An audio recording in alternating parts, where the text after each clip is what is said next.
Sejam muito bem-vindos ao Flow Law 4.0, o seu podcast semanal de direito, empreendedorismo e imóveis. Eu sou Rodrigo Benício e essa é a nossa primeira temporada num formato bem diferente, num formato que vocês ainda não viram aqui no Direito no Flow. Vocês vão contar aqui com a participação de dois super amigos, eu acho que eu posso falar assim, dessas duas super figuras que estão aqui com a gente hoje. Renato Travassos e Eric Fagundes. O Eric vocês já conhecem de outra live aqui no canal com a gente falou sobre um tema próximo desse, e eu quero convidar você para participar de uma temporada conosco aqui no Flow Law, nesse modelo, nesse formato em que a gente vai debater temas que são de interesse coletivo, temas que são de interesse de todo brasileiro minimamente consciente, eu diria até que de toda pessoa, né, no mundo minimamente consciente. São assuntos que a gente vai trazer aqui que certamente vão contribuir para a sua vida fluir de uma maneira melhor. Os temas que são selecionados aqui vão ser temas diferentes a cada semana e são temas relacionados a direito, empreendedorismo e imóveis. O Direito no Flow é um canal que procura descomplicar o direito para você e incentivar toda e qualquer pessoa a empreender, né? Aí já é uma opinião minha, já é uma posição minha que vocês já conhecem bem aqui no canal. Eu vendo para vocês com muita força a ideia de que não há saída fora do empreendedorismo, pelas várias razões que eu aponto aqui no dia a dia. Mas a gente não vai falar só disso aqui, não. Então, sem mais delongas, eu passo a palavra aqui ao digníssimo Renato Travassos para que ele se apresente e responda a seguinte pergunta. Renato, nós estudamos juntos na UERJ, né? Nós fomos contemporâneos na UERJ, não só na UERJ, aliás, a nossa vida estudantil, acadêmica é curiosa, né? A gente teve junto, né? Eu não vou falar muito sobre isso, porque eu quero que você se apresente, mas, enfim, a gente esteve junto, estivemos juntos em várias oportunidades, né, no decorrer da nossa vida, né, acadêmica, e foi nosso contemporâneo o professor Luiz Roberto Barroso, que é, nos dias de hoje, ministro do Supremo Tribunal Federal. O tema da live aqui hoje é um tema que perpassa por questões, isso vai ficar cada vez mais claro. O tema que a gente está tratando aqui hoje é: direito serve à justiça ou à ordem? Né? Então, a pergunta, a reflexão que a gente faz aqui hoje a que se presta o direito? Né? Quais as legítimas expectativas que as pessoas, em quaisquer circunstâncias, em quaisquer situações das suas vidas, podem ter relativamente à aplicação do direito, ao uso do direito? E é muito comum a associação que as pessoas fazem do direito ao poder judiciário. Né? Por incrível que possa não parecer isso, para quem tem mais vivência com o judiciário, com justiça, com direito, né? A gente sabe que o direito está muito além do judiciário. O judiciário, é óbvio, partícipe, né? É um relevantíssimo operador do direito, em conjunto com vários outros personagens, com vários outros protagonistas, mas a sociedade, as pessoas comuns, aquelas que não são da área, identificam muito a figura do direito com o poder judiciário e com a justiça, né? A gente está falando aqui de ordem e de justiça, e eu fiz essa referência ao professor Barroso, porque ele, há cerca de 30 dias, um mês aproximadamente, ele participou de um programa chamado Roda Viva, e nesse programa o ministro Barroso fez a seguinte declaração, abre aspas, o ativismo judicial é uma lenda, fecha aspas. Então, eu queria que você introduzisse aqui a nossa audiência, né, as pessoas que nos acompanham aqui, nesse assunto, né, o que é o ativismo judicial, porque esse assunto perpassa o tema de hoje, perpassa a discussão de hoje, e se você concorda ou discorda com essa declaração, com essa afirmação do ministro Barroso. Mas não deixe de se apresentar antes, por favor, que é importante que as pessoas conheçam um pouco da sua história. Boa noite a todos. Meu nome é Renato, já sou amigo aí do do Rodrigo, do Eric, do Rodrigo há uns quase 40 anos, né? Do Eric há uns quase Acabou 30. Comigo agora, hein? E estudamos juntos aí no Colégio Militar, Colégio Naval, na faculdade também. E eu fiz também faculdade, além de ter feito faculdade de Direito, fiz faculdade de Economia também. Então, respondendo a pergunta do meu amigo Rodrigo aqui em relação ao ministro Barroso, né, o que seria o ativismo judicial? Você tem atribuições bem definidas na Constituição a respeito do poder executivo, poder legislativo e do poder judiciário. O poder legislativo é aquele que elabora as leis. O poder executivo, falando de uma maneira muito genérica, poder executivo é aquele que executa e coloca em prática as leis e o orçamento, e o poder judiciário, ele cumpre aquilo que está na lei. Então, o que seria o ativismo judicial? Seria uma, talvez, extrapolação da competência do poder judiciário, além daquilo que está dentro da previsão dele constitucional. Então, você, na verdade, quer dizer, lógico, o ministro Barroso é brilhante, né? Ele era, na nossa faculdade, um dos mais queridos, assim, um dos maiores expoentes, sem dúvida alguma, é um dos maiores conhecedores de direito constitucional do Brasil. Mas você tem, hoje em dia, temas que são muito polêmicos e que dificilmente eles conseguem ser decididos no parlamento. Seja porque você vai gerar uma briga muito grande, principalmente nessa época de polarização, dessas pautas para um lado e para o outro, progressistas ou conservadoras.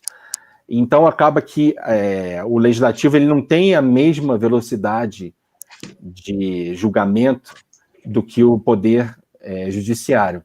Então, acaba que muitas questões acabam ficando para o Poder Judiciário decidir e escolher, mas que, na verdade, não são casos concretos, acabam sendo casos genéricos, né? Quais seriam os casos, por exemplo, que poderíamos citar disso? A união civil entre pessoas do mesmo sexo, o aborto de fetos anencéfalos. E muitas pessoas questionam se isso não deveria ser decidido dentro do âmbito do Poder Legislativo. Mesmo nos Estados Unidos, a Suprema Corte também possui atribuições que ela acaba encampando atribuições que muitas vezes também poderiam ser decididas tanto no Senado como na House of Representatives lá da Câmara dos Deputados deles, né? E eles acabam atribuindo muitas coisas também, puxando muitas coisas para si. Então, ao meu ver, isso é uma opinião particular, existe sim um certo ativismo judicial. Inclusive, muitas pessoas até acreditam, e nesse ponto eu não concordo, que o STF ele deveria ser um guia iluminista do Brasil, né? Ele levar o Brasil em direção a um determinado ponto. E nesse ponto, nessa situação, inclusive você até falou, não sei se você não chegou a comentar o texto do professor Eros Grau, que foi ministro do Supremo, né? E eu concordo muito com o que ele escreveu, que é uma coisa apolítica, né? Em relação ao direito positivo, em relação à questão da ordem, né? Porque, na verdade, o que traz segurança e estabilidade jurídica, a meu ver, é você saber que cada poder está agindo dentro das suas atribuições legais e que não está havendo esse tipo de agenda, né? Porque, na verdade, assim, em resumo, né, eu acredito que o Poder Judiciário, na minha opinião, não deve ter uma agenda, nem o Poder Judiciário, nem o Ministério Público, que essa é uma discussão que está muito em voga agora, por causa até das declarações recentes do Procurador-Geral da República, falando sobre a Lava Jato, né? Bem recente, né? Muito recente. Foi de ontem, né? Ontem. Então, eu acredito que o Poder Judiciário não deve ter agenda, ele deve cumprir aquilo que está na lei, assim como o Ministério Público. É claro, a luta contra a corrupção, a melhora da sociedade é uma aspiração de todos nós. Isso aí é uma coisa óbvia. Mas, na minha opinião, se desejarem fazer algum tipo de agenda, algum tipo de... né, vamos fazer isso aqui, eu acho que aí seria o caso de se candidatar a cargos no legislativo e no executivo, minha opinião particular. E a outra discussão, pegando o teu gancho aqui, já partilhando um pouco, é outra discussão também que surge com um pouco mais de força essa semana, porque o presidente da Câmara e um ministro do STF, quase que simultaneamente, se manifestaram sobre a questão de uma quarentena para magistrados virem a se eleger a cargos, né, políticos, na eventualidade de deixarem, enfim, as suas atividades originais e pretenderem esse caminho, né?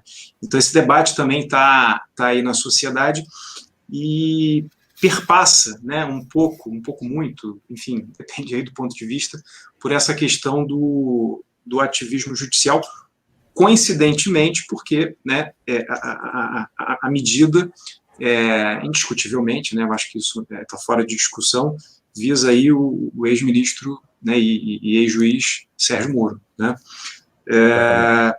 E, assim, é importante a gente levar para a audiência a seguinte perspectiva, né, para você que está ouvindo a gente aqui, que está acompanhando aqui esse bate-papo.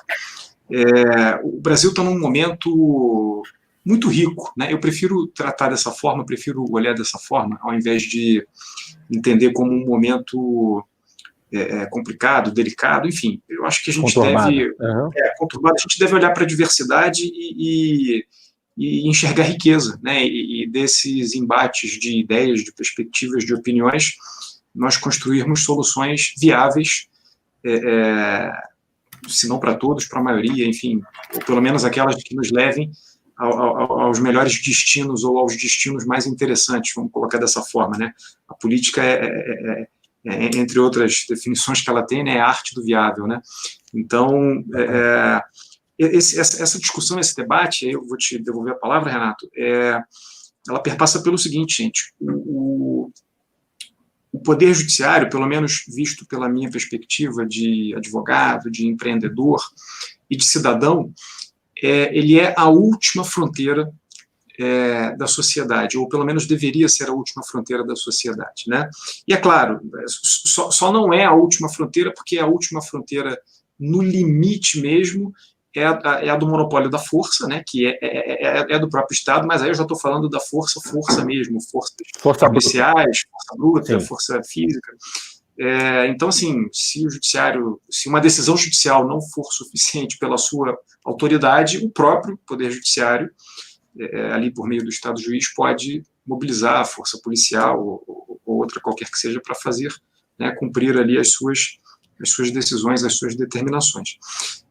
Mas na medida em que vivemos isso que o Renato está explicando para a gente, e eu te peço até para talvez desenvolver um pouco mais o tema, Renato, a partir de exemplos, ou de analogias que você queira, a partir do momento que a gente deixa de ter critérios mais ou menos bem definidos para a aplicação da lei, né, para que sejam dadas, né, dadas talvez não seja a melhor palavra, né, porque eu estou evitando usar a palavra proferidas, né, decisões judiciais. A partir do momento que a gente deixa de ter critérios mais ou menos bem definidos e que são previamente conhecidos pela sociedade, porque essa é a proposta do direito, né, a proposta, aliás, a gente está discutindo aqui qual é a proposta do direito, na verdade, né, a gente está discutindo se o direito se presta à justiça ou se o direito se presta à manutenção de uma ordem, né. E a gente vai desenvolver esse tema aqui no decorrer do programa, mas para você entender isso, você tem que entender o seguinte, você tem que entender que a gente tem dois momentos. Aquele momento em que você tem a opção voluntária e deliberada de observar ou não as regras do jogo, observar ou não o direito. E se você observa o direito, se você observa as regras do jogo, você deve ser premiado em razão disso. E essa premiação que você vai receber no mínimo, não ser importunado. Não ter o seu caminho atravessado por quem quer que seja, porque você se comporta conforme o direito. Essa é uma